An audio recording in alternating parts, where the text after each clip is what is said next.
An on-sticker autograph or a sticker autograph is an autograph that the player has signed on a sticker that the manufacturer has then stuck to the card. These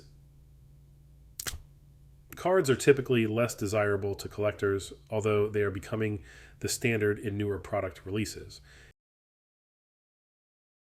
Here's a Shohei Ohtani on sticker autograph from the 2018 Panini Diamond Kings baseball set. You can see a Victor Wembanyama on sticker autograph from the 2022 to 23 Bowman's Best University basketball set. Here's a Patrick Mahomes on sticker autograph from the 2017 Panini Contenders Draft Picks football set.